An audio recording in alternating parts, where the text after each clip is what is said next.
If you have ADHD, do you have a hard time getting household chores done? And does it always seem to be the dishes and the laundry? Seriously, for those of us with ADHD, getting your dishes and laundry done consistently, or frankly, ever, it's on the top of everybody's list. I'll be honest, mine too.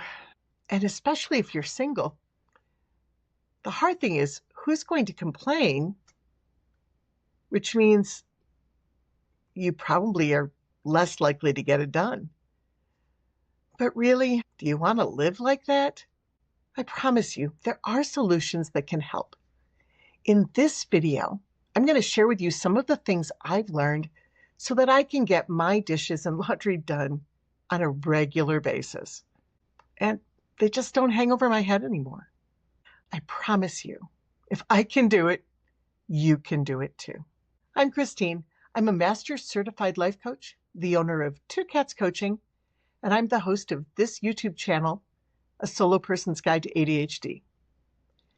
These videos are a reflection of my personal coaching business, where I help single people with ADHD get out of chaos and overwhelm, and frankly, out from under their laundry piles and their sinks full of dishes.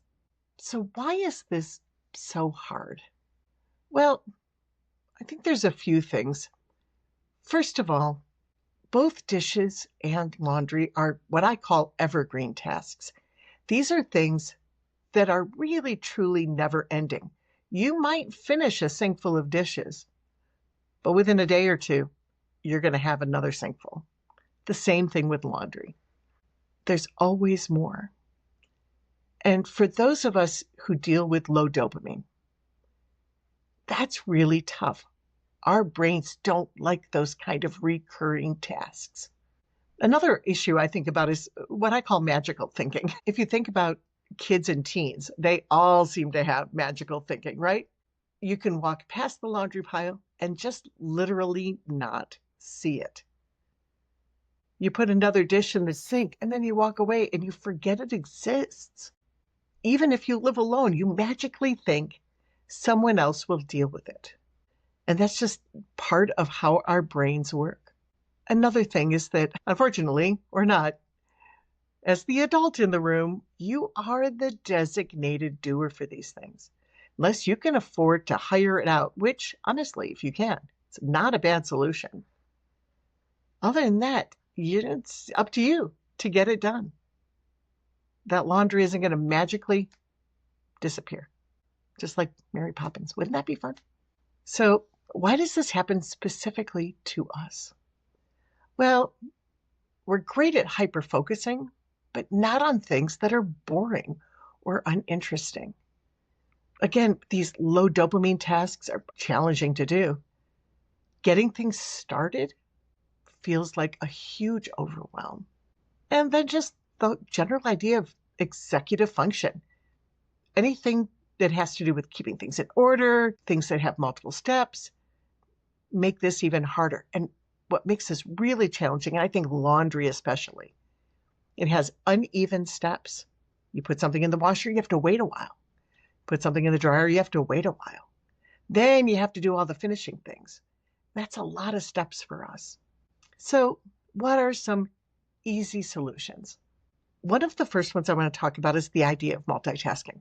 I don't know about you, but when my mom many, many years ago showed me how to do laundry, it was that. Put a load in the washer, then go do your homework, or go, clean another part of your house, or go, nowadays, we probably come to our computer and get some work done, right? And then you go when the washer beeps, you listen for it, you respond to it, you go and put things away, put things in the dryer, and then you go and put things in the dryer and you go through the next step, and then you have to get it done. But that's a lot of interruptions for an ADHD brain. And I'll say, several years ago, I watched my sister-in-law do laundry. Now, my sister-in-law does not have ADHD, but it was summertime. We're both teachers, and I happened to be visiting, and she said, I have to do laundry today. So She gathered up her laundry, she put the first load in the washer, and then she took her book. And she sat in an easy chair that was close to the laundry room. And she sat there and read her book. And in the back of my brain, I'm like, why aren't you doing other things? But I didn't say anything. And then she went through the steps of laundry. When it beeped, she would go and she was right there. She'd put her book down, go take care of it. She never left the laundry area until the laundry was completely done. And so this might be something to consider. Instead of multitasking, like we've been taught to do, actually don't multitask it. For laundry, laundromats are a good way to do this. I know it costs money, but if you can take your stuff to a laundromat, especially if you're behind and you have a lot to do, because your laundromat is set up for you to go from beginning to end. When you get home, all you have to do is put it away. And yes, I know that's challenging too, but it's only one more step and everything else is done. Something to think about.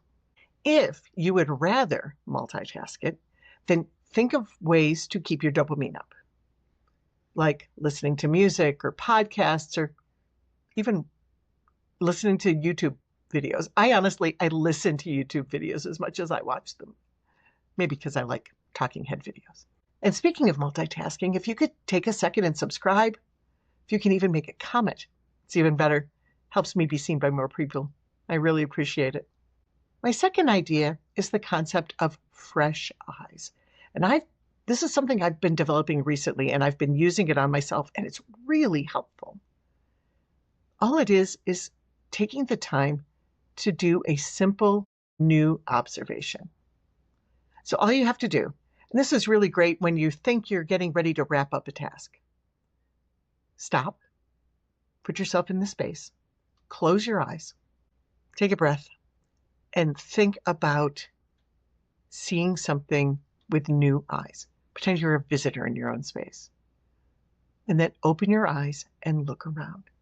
I know when I do this in the kitchen, it's like, oh, I just set the clean skillet on the stove instead of putting it away. Or, oh, hey, I still have the Instant Pot sitting out from 2 days ago. Maybe I should just put that in the cupboard. And it helps me see what needs to be done. And a lot of times it's just a couple of quick things that really help finish that task. Another thing is to make sure you find things that work well for you. One thing to think about, and I realize this doesn't work for everybody, but if your appliances are decent, that really helps. Newer washers, newer dryers, newer dishwashers do a better job. Dishwashers that are newer, you don't have to scrape all the food necessarily. You don't have to pre-wash things the way we used to years ago. Make sure that you're using decent detergents and things like that actually get the job done the first time. It takes a little bit of doing it. It's not the least expensive thing, to be honest. But as you come to replace things in your life, or if you're ready to buy something new, think about that. How can you make this appliance work well for you? I know one thing for me, when I bought my house here, I needed a new washer dryer because they did not leave the old ones, and I didn't own one at the time. And I really don't like front loading washers, which a lot of people use, but I personally don't like them. And so I did a lot of research to find a top loader that I liked, and that really helped. Another thing is think about little things that would make things easier. Just recently, I was thinking about my laundry space, which is basically just like an inset of like a closet. So there's no floor space in there. There's no place to put a trash can for like the lint and the dryer sheets and things like that. And so I did a little looking and I found one that I could attach to a wall. And that turned out to be the easiest thing in the world. Actually, I put up a magnetic strip and attached it to that. So then when I want to empty it, it's really easy to empty because all I have to do is snap it off, empty it out, put it back up, done. I'm really proud of myself. I'm not always good at thinking of these things. And I'm going to put links to a couple of these things in the descriptions if you want to check them out.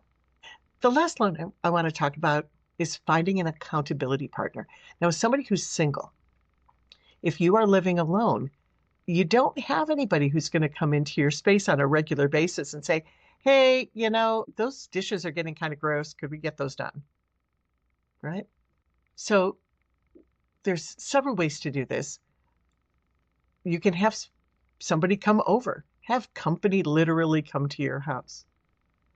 Honestly, one of the reasons why I keep my kitchen especially pretty clean is because I have roommates. And although my roommates, at least my current ones, don't really use the kitchen all that often, they walk through it every day. And so if it got really gross, it would be bad. And it really does help me keep myself on task. You can even just text a friend and say, hey, I'm going to get the dishes done. I'm going to text you in an hour. And have this person that you know be somebody who would say, yeah, go get them. You can do it. And that's a great way to do it. So I hope you can try one of these little ideas and see if these help you get things done. I have more. I've been doing some webinars on this. You can find me on Meetup at A Solo Person's Guide to ADHD and see the next time I schedule a talk on this. You can find me on socials, and I'd love it if you could comment or rate below. And if you're not able to make it, I do also have a PDF on this subject, and you can click that down below. It will sign you up for my newsletter, and it's a great way to see what topics I'll be talking about next. Speaking of next, look for my next webinar because it's about how to get things started. Thanks for coming.